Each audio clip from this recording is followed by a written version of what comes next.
বাইরে -10 degree temperature, প্রবাসে সরস্বতী পুজো সেটা কিরকম হয়। কানাডাতে এটা আমার প্রথমবার সরস্বতী পুজো পালন। তিথি অনুযায়ী এখন রাত, যেহেতু 12.5 ঘন্টা পিছিয়ে আমরা, তাই জন্য এখন রাত। এবং মা বলেছে 8টা 10-এ নাকি সরস্বতী পুজোর পঞ্চমী তিথি, মানে পুজোর যে তিথি সেটা লেগে গিয়েছে। তো ওই জন্য সেই অনুযায়ী এখানে রাত 8টা 40-এ পুজোর তিথি শুরু হচ্ছে, তাই জন্য রাত্রিবেলায় পুজো করতে হলো। বাইরে -10 ডিগ্রি টেম্পারেচার, কিন্তু আমি এখন নতুন শাড়ি পরে একদম সরস্বতী পুজোর লুকে রেডি হয়ে গিয়েছি। এই সুদূর কানাডায় ফুল নেই, কুল নেই, এমনকি স্কুলও নেই। তাহলে কিভাবে সরস্বতী বন্দনা করব?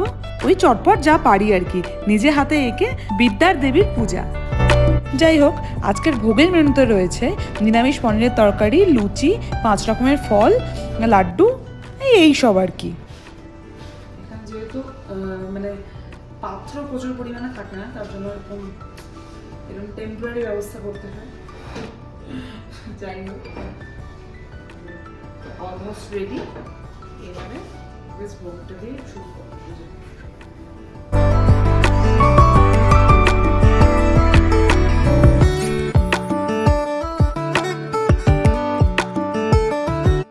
মনের তরকারি দেখতে তো ভালো হয়েছে, খেতে কেমন হবে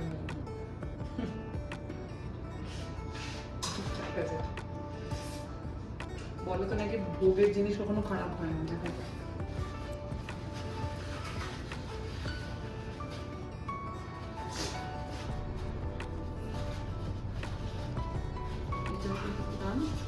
ফলগুলো ওখানে কেটে দাও।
জয় জয় দেবী চঞ্চল সারে, কুচযুগ শোভিত মুক্তাহারে, বীণা রঞ্জিত পুস্তক হস্তে, ভগবতী ভারতী দেবী নমস্তে।